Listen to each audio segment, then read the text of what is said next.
Et évidemment, a fait l'objet d'un livre que vous voyez à l'écran, qui est sorti il y a quelques mois et qui s'appelle Homo Emoticus. Donc, c'est le modèle d'intelligence émotionnelle que j'ai développé, qui était le fruit de 7 années de recherche et que j'ai appliqué et que j'applique depuis maintenant 6 ans dans le domaine du management et du leadership.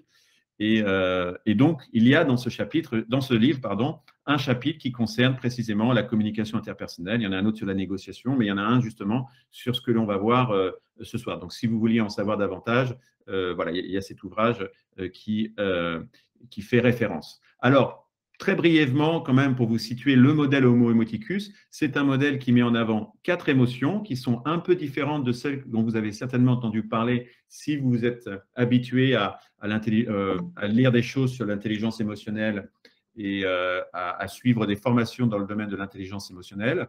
Le modèle repose sur 4 émotions que sont la peur, l'envie, l'admiration et la gratitude. Alors pourquoi? Parce que ce sont des émotions qui sont étroitement liées à des phénomènes. Donc des phénomènes, c'est ce qui apparaît. Et voilà, la peur est connectée au danger et signale l'existence de la mort ou la présence de la mort. L'envie, au sens de jalousie dans le langage courant, est étroitement liée au phénomène de l'obstacle, du rival, de la contrainte et signale l'existence de la limite. Donc ce sont 2 émotions très négatives et qui nous font souffrir. Et qui sont donc désagréables. Et puis 2 émotions positives, l'admiration qui est liée au phénomène de la perfection ou de la qualité et qui nous signale l'existence de la beauté. Et enfin, la gratitude qui est étroitement liée au phénomène du don et qui nous signale l'existence de l'amour. Bon, j'ai évidemment pas le temps de vous exposer plus en profondeur ce modèle et cette justification, mais c'est pour vous dire, voilà le modèle Homo Emoticus avec ce que j'appelle donc les 4 points cardinaux de l'existence, la mort, la limite, la beauté et l'amour. Et voilà, ça sert un peu de boussole également, puisque d'une manière prescriptive, le modèle invite à évidemment toujours se tourner vers la beauté et l'amour, c'est-à-dire à cultiver l'admiration et la gratitude, et donc cultiver la perfection et le don. Mais voilà, ça c'est le modèle, et on va voir comment on peut l'appliquer précisément à la communication. Alors, avant d'entrer dans la communication, le modèle aussi regroupe 16 émotions, les 4 dont on vient de parler, gratitude, admiration, envie, peur, que vous voyez chacune avec son code couleur. Et vous voyez qu'il y a 12 autres émotions qui font partie du modèle aussi et qui sont prises en compte par le modèle Homo Emoticus. Et dans la communication, c'est là déjà que la prise en compte de ces 16 émotions devient intéressante et surtout de leurs effets particuliers sur je dirais, les relations interpersonnelles, mais aussi sur les sentiments que l'on a intérieurement. Et vous voyez, en fait, dans ce schéma, 2 catégories d'émotions, des émotions que j'appelle des émotions de l'infériorité et des émotions que j'appelle de la supériorité. Et cette notion d'infériorité et de supériorité, et donc cette notion de sentiment d'infériorité et de sentiment de supériorité, alors il y a parmi nous quelqu'un qui connaît très bien ces sentiments. Je pense à Yannick Lejean qui nous écoute et qui sont évidemment des concepts qui renvoient à la psychologie d'Alfred Adler, donc qui est un des courants de la psychanalyse avec Freud et Jung. Adler a développé la notion de complexe d'infériorité et de sentiment d'infériorité. Et là, mon travail a été de donner des sous-bassements émotionnels à ces sentiments d'infériorité et de supériorité et de montrer précisément que certaines émotions créent des sentiments d'infériorité et de supériorité et même sont perçues par les gens comme mettant en position d'infériorité ou en position de supériorité. Alors, vous voyez, à droite, vous avez 2 catégories d'émotions, 2 colonnes de 4 émotions qui sont ce que j'appelle des émotions de la supériorité, car elles mettent dans un sentiment de supériorité et donc mécaniquement, les personnes qui les voient, qui se trouvent en face de ces émotions, vont se sentir rabaissées, vont se sentir en position basse, vont se sentir en position d'infériorité. Et donc, il y a 4 émotions que j'ai mis en rouge parce qu'elles sont, je dirais, explosives dans les relations humaines et donc dans la communication. C'est quand on voit quelqu'un en face de nous étant animé de mépris, de colère, d'orgueil ou de vanité. Et c'est des émotions qui vont, on va le voir, donc nous donner l'impression d'être rabaissé, d'être en position basse et donc vont avoir des effets de surréaction et vont évidemment créer des problèmes de communication et évidemment vont détériorer les relations. Donc évidemment, personne n'aime voir quelqu'un qui nous méprise, quelqu'un qui est en colère, quelqu'un qui présente de l'orgueil ou qui est orgueilleux ou qui est vaniteux. Donc ça, c'est 4 émotions, vous voyez, qui mettent en position haute et qui donc mettent la personne qui se trouve en face en position basse. Il y a 4 autres émotions, la pitié, le dégoût, l'indignation et la joie, qui elles aussi mettent aussi en position, je dirais, haute par rapport à la personne. Quand on a pitié de quelqu'un, on est en position haute. Quand on a du dégoût, de l'indignation ou de la joie, on est en position haute. Et donc, mécaniquement, la personne peut se sentir en position basse. Et on va voir que ces positions hautes et positions basses vont créer des interférences dans la communication et vont justement pouvoir endommager la relation et créer des réactions en chaîne. Donc, ces 8 émotions de la supériorité, quand on les voit se manifester devant nous, vont pouvoir nous poser des problèmes et vont pouvoir nous faire réagir ou surréagir. Et puis, vous avez les émotions de l'infériorité. Ce sont des émotions qui nous mettent en position basse. Donc, quand on est dans la gratitude, l'admiration, l'envie et la peur, on est dans une position basse et on ressent bien un sentiment d'infériorité, même s'il est de nature différente. Et c'est également encore plus le cas, a fortiori, quand on est dans la tristesse, la jalousie, la honte et la culpabilité. Voilà, donc là, si vous voulez, c'est tout l'éventail des émotions qu'aborde le modèle Homo Emoticus. Et on va voir maintenant comment, dans la communication, ces émotions agissent.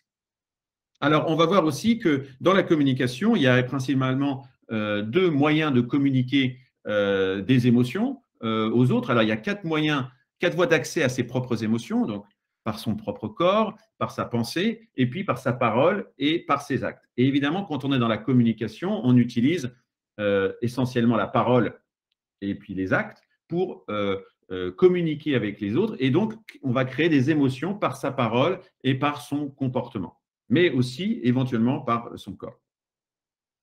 La pensée, évidemment, là, évidemment, on ne peut pas communiquer avec la pensée, à moins d'imaginer de la télépathie, mais évidemment, a priori, ce n'est pas le cas. Donc, c'est surtout la parole et les actes qui vont nous permettre d'agir, de communiquer aux autres et de communiquer donc des émotions. Alors, dans la communication, en fait, à partir de ce modèle et des phénomènes que l'on a vus qui constituent ce modèle, on peut identifier 4 objectifs de la communication, puisqu'on a vu qu'il y a des dangers qui créent des peurs et qui créent des sentiments d'insécurité. Et donc, une des premières raisons qu'on a de communiquer, et notamment les animaux, entre eux, c'est pour assurer leur sécurité. Donc ça, c'est un premier objectif de la communication, c'est d'assurer sa sécurité. On communique pour se défendre ou pour se sécuriser. Mais on en a un deuxième, c'est montrer sa supériorité. Et là, c'est lié tout au phénomène de l'envie et du sentiment d'infériorité que l'on peut avoir vis-à-vis des autres. Et on veut en remontrer aux autres, on veut montrer sa supériorité. C'est aussi un gros objectif de la communication. Et puis, on communique aussi pour atteindre l'excellence, pour se perfectionner, pour apprendre des autres. Ça, c'est aussi un autre objectif de communication. Et enfin, pour se faire perfection, justement, ou alors on communique pour expérimenter la communion, pour donner ou se donner aux autres. Donc ça, ce sont 4 objectifs que l'on peut identifier de la communication interpersonnelle. Et on a aussi 4 modes de communication principaux qui vont être porteurs justement d'émotions très fortes. Donc la communication menaçante, où donc je me fais danger par ma communication. Là, évidemment, je vais activer potentiellement la peur chez vous. La communication séduisante, où j'essaye de vous… effectivement, donc là, on va être dans une communication plus de manipulation. Je vais faire miroiter des choses aux gens. Je vais prétendre lever des obstacles à leurs désirs. Et là, évidemment, on est dans le registre de la séduction. Puis, il y a la communication édifiante, où justement, on essaye d'exprimer ou de partager des perfections ou des qualités. Et puis, enfin, la communication bienveillante, où notre communication se fait don, elle se fait bienfait, elle se fait bienveillance auprès des autres. Donc ça, c'est 4 modes de communication que l'on peut utiliser, que l'on peut percevoir et qui sont donc chargés d'émotions puisqu'elles activent respectivement la peur, l'envie, l'admiration ou la gratitude.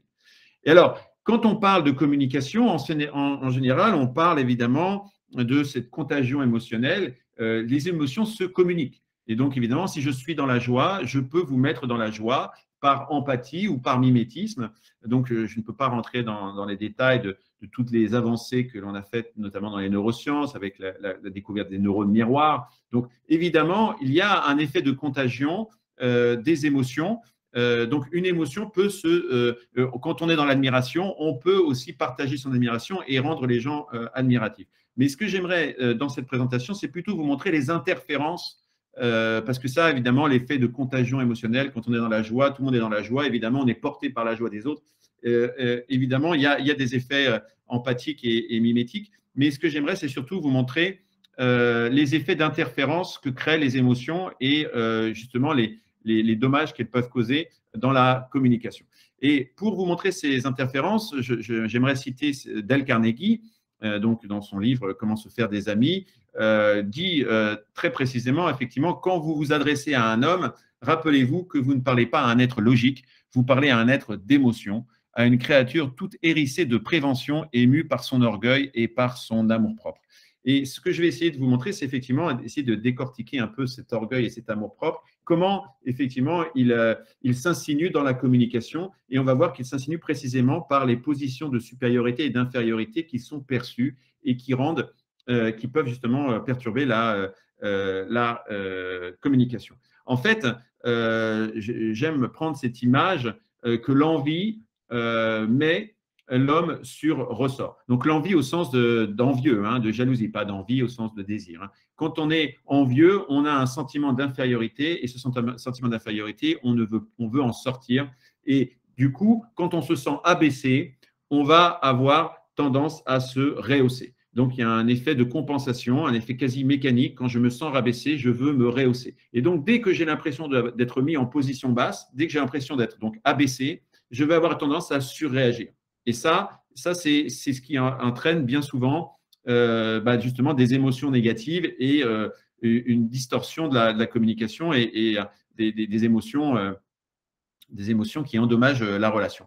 Alors, parce qu'on a tous tendance à percevoir une prise de supériorité de quelqu'un comme une tentative d'abaissement. Et on va voir justement ce que ça implique. Alors, les prises de supériorité, dès que quelqu'un, dans la communication interpersonnelle, on perçoit qu'il se met en position haute, on se sent abaissé et on peut se sentir blessé. Donc, les prises de supériorité vis-à-vis d'autrui l'abaissent et le blessent.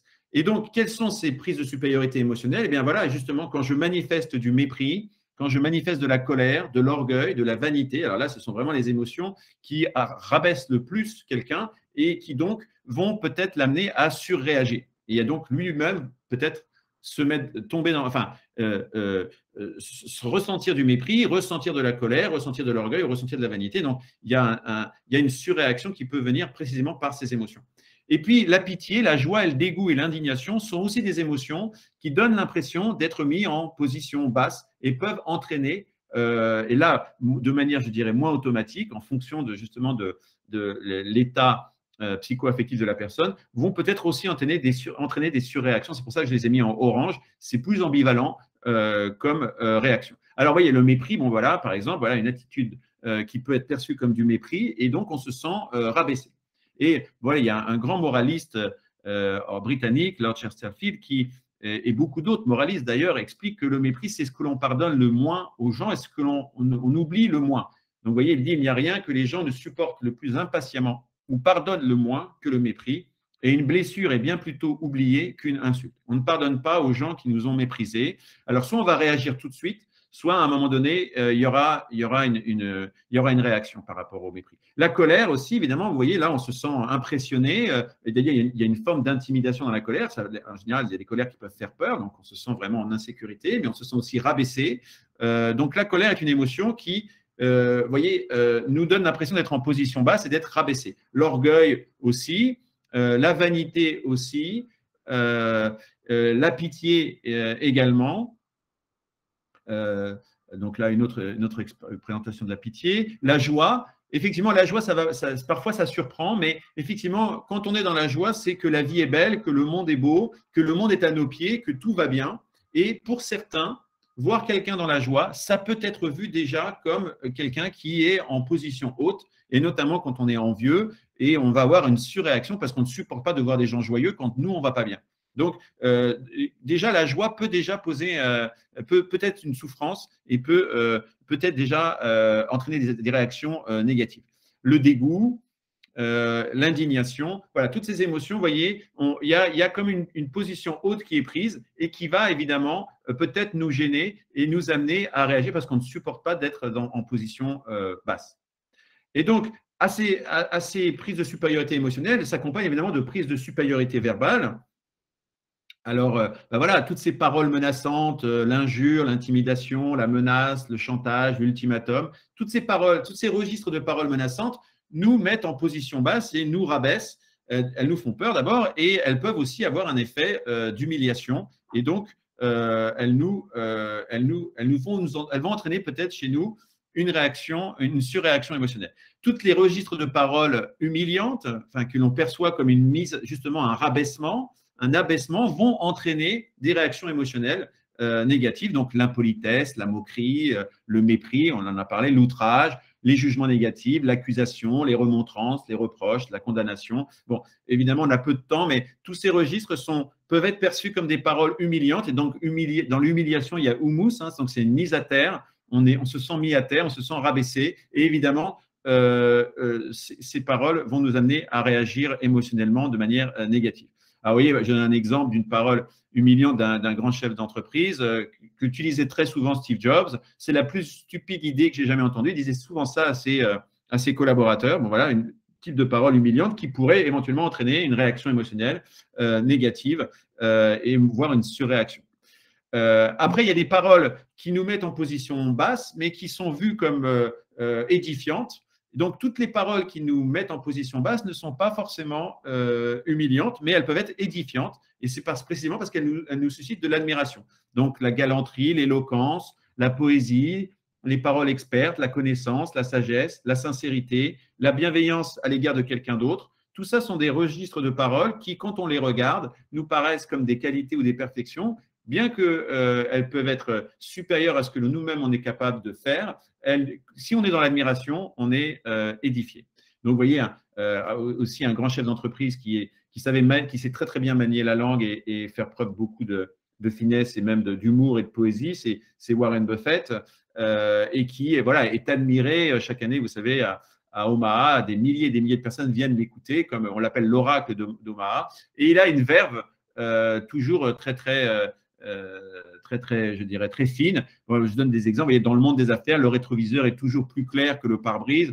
Enfin, il arrive toujours à faire des métaphores et des allégories qui le rendent admirable. Appeler quelqu'un qui négocie activement sur le marché d'un investisseur, c'est comme appeler quelqu'un qui s'engage à maintes reprises dans des aventures d'un soir, un romantique. Et donc, il arrive à faire des analogies avec de l'humour, de la finesse. Et évidemment, c'est un homme qui a une parole édifiante. Et puis, vous avez tout un tas de registres de paroles bienveillantes, qui là, descendantes, parce qu'on a l'impression qu'elles descendent sur nous, les jugements de justice, donc notamment quand on est en position de manager ou d'autorité, où on rend la justice, donc c'est des paroles bienveillantes mais descendantes, des paroles de pardon, de clémence, des paroles d'enseignement, des paroles de conseil, des paroles de plaidoyer ou de défense, des compliments, des encouragements, des consolations. Tout ça, ce sont des registres de paroles qui vont vraisemblablement pouvoir créer de la gratitude parce qu'on les reçoit comme des bienfaits et comme des dons. Et évidemment, à ces registres de paroles s'accompagnent des expressions faciales et des attitudes qui manifestent la supériorité et qui ont une tendance, ou des gestuels, et qui ont une visée plus ou moins rabaissante. Et donc, tout ça nous met en position basse et peut nous amener du coup à surréagir. Et à l'inverse, évidemment, les prises d'infériorité vis-à-vis d'autrui, qu'elles soient émotionnelles, verbales ou non verbales, comme on va le voir, rehaussent la personne et la caressent, en quelque sorte, alors que les autres la blessaient. Et alors, quelles sont ces prises d'infériorité émotionnelle? Eh bien, quand vous avez quelqu'un qui, devant vous, manifeste de la peur, de l'envie, de l'admiration, de la gratitude, de la jalousie, de la honte, de la culpabilité ou de la tristesse, vous avez l'impression d'être en position haute par rapport à cette personne et vous avez l'impression que cette personne est en position basse. Et donc, évidemment, ce rehaussement est plutôt bien vécu. Donc, vous voyez, quand quelqu'un a l'air d'avoir peur de vous ou a l'air de vous envier ou a l'air de vous admirer ou a l'air d'avoir de la gratitude pour vous, vous avez bien l'impression d'être rehaussé en quelque sorte. Et donc, voilà, quelqu'un est triste devant vous, ou évidemment quelqu'un exprime de la jalousie, vous avez vraiment l'impression d'être en position haute, ou quelqu'un a honte, et a fortiori quand quelqu'un a de la culpabilité. Donc, quand vous voyez ces émotions exprimées, vous vous sentez mécaniquement rehaussé puisque la personne est en position basse dans ses émotions. Il y a des sentiments d'infériorité.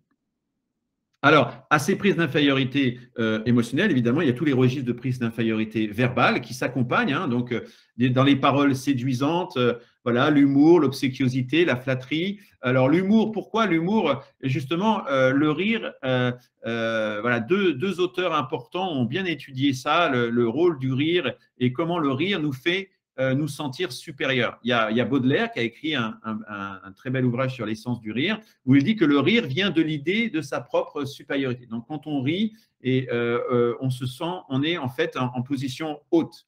Et on rit en général de quelque chose qui justement est en position basse. Un autre auteur qui l'a très bien vu, c'était Darwin, qui a écrit un traité sur les émotions et qui explique que le rire est une chose inconnue ou bizarre, produisant la surprise et un sentiment plus ou moins marqué de supériorité, vous voyez, l'esprit étant d'ailleurs dans une disposition heureuse, paraît être, dans la plupart des cas, la cause provocatrice du rire. Donc, faire rire, évidemment, ça fait du bien et ça rehausse la personne. Donc, d'où l'importance du rire dans la communication et de faire rire. Alors, évidemment, a fortiori, si on fait rire, à ses dépens.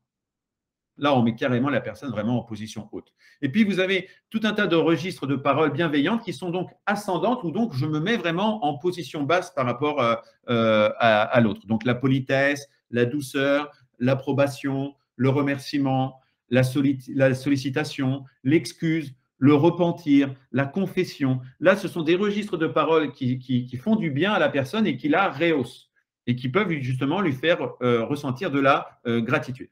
À cela, évidemment, dans les registres s'accompagnent des prises de position, vous voyez, non verbales. Et évidemment, il y a tout le langage corporel qui peut communiquer l'infériorité et donc rehausser votre interlocuteur. Et alors, si vous voulez, il y a dans la communication, il y a deux jeux émotionnels dans lesquels on peut entrer. Et l'un est vertueux, c'est ce que j'appelle le jeu de la balançoire. C'est-à-dire que dans ma communication avec l'autre, je prends la position basse. Et en prenant la position basse, donc je rehausse la personne et je l'invite du coup à lui aussi prendre la position basse. C'est précisément ce que fait la politesse. La politesse, c'est voilà, bonjour, merci, s'il te plaît, pardon. C'est précisément faire passer l'autre avant soi. Il y a un philosophe, Emmanuel Lévinas, qui l'a très très bien dit. Après vous, cette formule de politesse devrait être la plus belle définition de notre civilisation. Quand on fait passer l'autre et toute la politesse nous y engage, on engage lui-même à rendre la politesse. Et on fait d'ailleurs assaut de politesse. Donc, c'est après vous, mais non, je vous en prie, mais je n'en ferai rien. Non, mais c'est à vous. Et donc là, vous voyez, chacun essaye de prendre la position basse et l'autre a envie de prendre la position basse. Donc, je m'excuse, mais non, c'est moi qui m'excuse, mais non, c'est… Voilà. Donc, on est dans cette surenchère de bienveillance qui est que chacun prend la position basse et donc invite l'autre à la prendre. Donc, ça, c'est un jeu vertueux de balançoire dans les échanges. Et à l'inverse, vous allez avoir un jeu de surenchère. C'est-à-dire que si moi, je prends la position haute, donc par l'impolitesse, je passe avant vous, je ne vous dis pas, je ne vous respecte pas. Évidemment, vous allez peut-être avoir envie de surenchérir et donc on va pouvoir avoir un jeu de surenchère. Et c'est très bien montré dans le film de Chaplin, Le Dictateur, où vous avez ces deux dictateurs qui font là non pas assaut de politesse, mais assaut de supériorité. C'est très très bien figuré dans le film où vous voyez ils font monter leur siège l'un après l'autre pour essayer de reprendre la position haute l'un par rapport à l'autre. Et effectivement, dans une joute verbale, on peut avoir ce jeu de surenchère. Et quand on rentre dans ce jeu de surenchère qui justement est activé par des émotions, justement de mépris, d'envie, d'orgueil, de vanité, de colère, évidemment, on va pouvoir monter aux extrêmes et peut-être finir par de la violence. Donc évidemment, le jeu de la surenchère, c'est le jeu dans lequel il ne faut pas entrer, mais malheureusement, parfois, c'est souvent par les émotions qu'on y entre, et du coup, on va vers un jeu d'escalade ce qui peut très mal finir. Voilà, c'était ce que je voulais vous montrer, évidemment très très rapidement. mais vous montrer un peu tous ces enjeux émotionnels qui sont au cœur de la communication interpersonnelle. Comme je vous le disais, dans mon ouvrage, vous aurez beaucoup plus de détails, mais voilà ce que je voulais vous partager